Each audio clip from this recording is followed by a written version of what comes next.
శ్రీమాత్రే నమః. ఇంట్లో ప్రధాన ద్వారం వద్ద ఈ వస్తువులు అస్సలు ఉంచకండి. ఇంటి గుమ్మం లక్ష్మిని ఆహ్వానించే భాగమని చెప్పొచ్చు.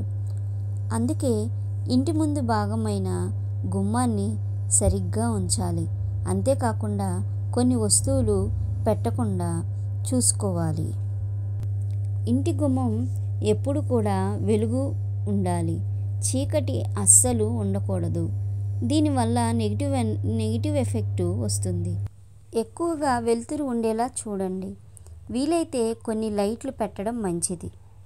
ఇంటి గుమ్మంలో ముందు తలుపు దగ్గర అద్దాలు పెట్టరాదు.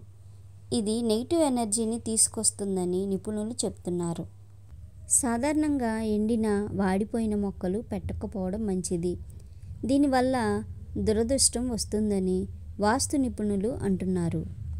వీటి బదులు పూల మొక్కలు పెట్టొచ్చు. అయితే గులాబీ మొక్కలు పెట్టకూడదు.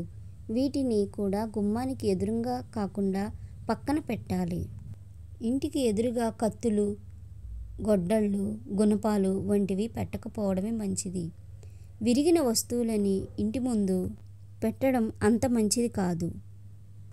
ఏమైనా అలా ఉన్నప్పుడు అలా కాకుండా విరిగిన వస్తువులన్నీ ఎప్పటికప్పుడు పారేయడమే లేదా పక్కన పెట్టడమో చేయడం మంచిది. అలాగే చెప్పులు, సాక్సులు వంటివి కూడా గుమ్మం ఎదురుగా ఉండకూడదు. ఇలాంటి కొన్ని జాగ్రత్తలు తీసుకోవడం మంచిది. శ్రీమాత్రే నమః.